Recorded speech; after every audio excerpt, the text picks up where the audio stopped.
De l'Évangile de Jésus-Christ selon saint Jean, chapitre 5, versets 31 à 47. En ce temps-là, Jésus disait aux Juifs : « Si c'est moi qui me rends témoignage, mon témoignage n'est pas vrai. C'est un autre qui me rend témoignage, et je sais que le témoignage qu'il me rend est vrai. Vous avez envoyé une délégation auprès de Jean le Baptiste, et il a rendu témoignage à la vérité. Moi, ce n'est pas d'un homme que je reçois le témoignage, mais je parle ainsi pour que vous soyez sauvés. Jean était la lampe qui brûle et qui brille, et vous avez voulu vous réjouir un moment à sa lumière.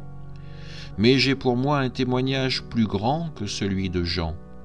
Ce sont les œuvres que le Père m'a donné d'accomplir. Les œuvres mêmes que je fais témoignent que le Père m'a envoyé. Et le Père qui m'a envoyé, lui, m'a rendu témoignage.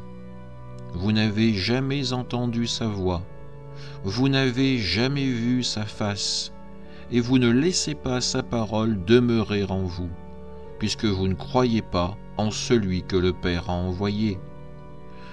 Vous scrutez les Écritures parce que vous pensez y trouver la vie éternelle.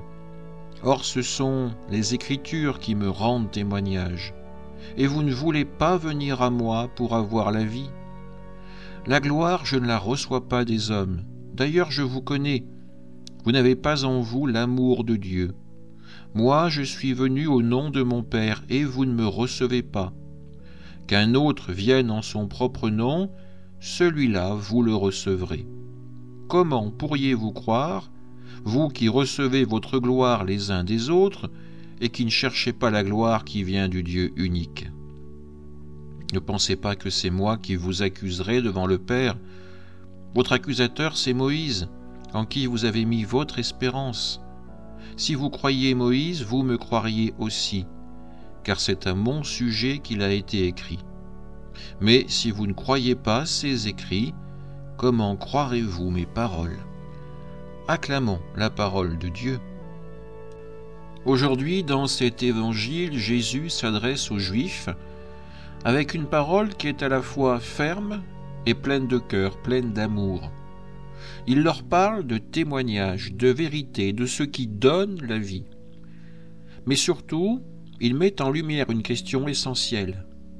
À quoi ou à qui choisissons-nous de croire ? Et cette question, elle nous rejoint nous aussi dans notre foi et dans notre vie quotidienne.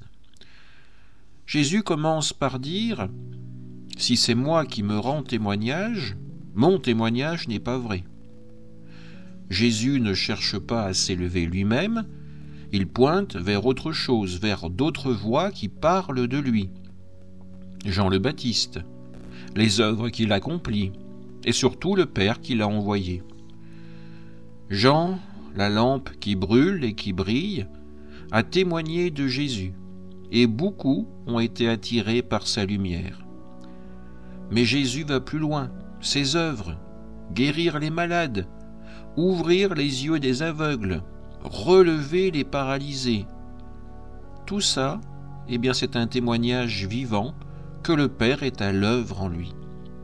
Et enfin, le Père lui-même, dans son mystère, rend témoignage à son Fils.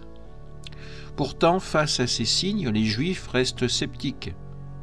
Jésus leur dit alors : « Vous n'avez jamais entendu sa voix, vous n'avez jamais vu sa face, et vous ne laissez pas sa parole demeurer en vous. » Pourquoi ?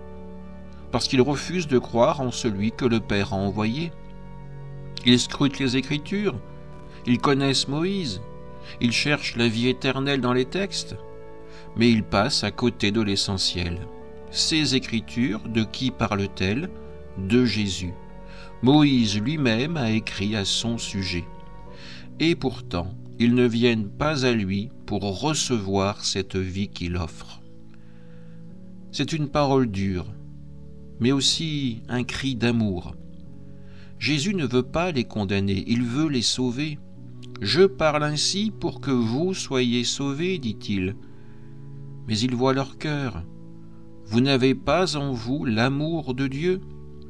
Ils cherchent la gloire les uns les autres. la reconnaissance humaine, plutôt que la gloire qui vient de Dieu. Et Jésus conclut avec cette phrase troublante: « Votre accusateur, c'est Moïse, en qui vous avez mis votre espérance.